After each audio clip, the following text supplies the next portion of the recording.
Memang kopi bisa mengurangi sakit kepala ya dok. Memang bisa. Salah satu fungsi kafein itu menyempitkan aliran darah yang ke kepala. Otomatis ketika pembuluh darah lebih sempit, otomatis aliran darah yang ke kepala itu berkurang dan berakibat mengurangi tekanan saraf yang ada di sekitar pembuluh darah tersebut. Jadi efektif untuk nyeri kepala jenis yang migrain maupun yang tension headache, nyeri kepala karena tegangan otot leher belakang, biasanya dari bahu sampai ke atas, sampai ke pelipis. Tapi kalau nyeri kepala migrain itu satu lokasi, biasanya diawali dengan gangguan aura, gangguan pandangan, atau gangguan pendengaran. Dan biasanya nyerinya jenis yang berdenyut sesuai dengan denyutan pembuluh darah. Lah, selain di kopi, kafein itu juga ada di teh, ada juga di coklat, dan lain-lain ya. Tetapi jangan melebihi kadar. Kalau kadar yang umum itu kafein itu nggak boleh lebih dari 400 miligram kalau orang dewasa. Tapi menurut saya sendiri, pengalaman saya yang amat itu 250 gram ke bawah. Kira-kira 3 cangkir kopi ke bawah. Itu tidak sekaligus minum toh. Berarti bisa pagi sama sore atau jangan malam. Kalau malam bisa menyebabkan susah tidur. Karena waktu paruh kafein itu kira-kira 6 jam. Jadi kalau diminum maghrib, itu kira-kira jam 12 malam itu masih tersisa separuhnya kafein itu.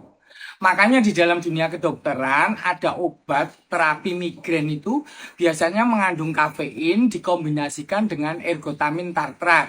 Biasanya kafeinnya dosis 100 miligram dan ergotamin tartratnya 1 miligram. Ya itu bisa dicoba sekali dua kali. Tetapi kalau orang penyebab migrain maupun tension headache itu lebih banyak karena kurang tidur. Ya, jadi selain menyempitkan aliran darah tadi, fungsi kafein itu sebenarnya juga untuk meningkatkan penyerapan anti nyeri yang diminum oleh pasien yang sakit kepala. Bisa meningkatkan penyerapan apakah itu ibuprofen, antagin, paracetamol itu lebih terserah. Demikian juga kafein itu mengandung antiinflamasi, jadi mengurangi peradangan. Entah itu peradangan otot maupun peradangan di pembuluh darah ada gunanya, walaupun memang tipis ya. Demikian juga mengandung antioksidan dan juga punya fungsi sebagai stimulan. Stimulan itu kan membuat orang senang, semangat. Jadi ketika orang senang, semangat itu otomatis terjadi relaksasi. Otot-otot yang tegang, kaku itu bisa mereda. Jadi membantu meredakan sakit kepala. Ya, saya cuma pesan buat yang punya gangguan lambung ya. Kalau memang minum kopi, kalau jangan nggak terbiasa ya jangan. Tapi kalaupun mulai membiasakan diri, itu harus setelah makan kalau minum kopi. Terus kemudian dosisnya nggak boleh terlalu sering. Dan perlu diketahui efek samping kopi yang lain bisa menyebabkan deg-degan, bisa meningkatkan darah tinggi kalau minumnya terlalu banyak, bisa menyebabkan susah tidur, insomnia, bisa menyebabkan gemeteran itu juga ada.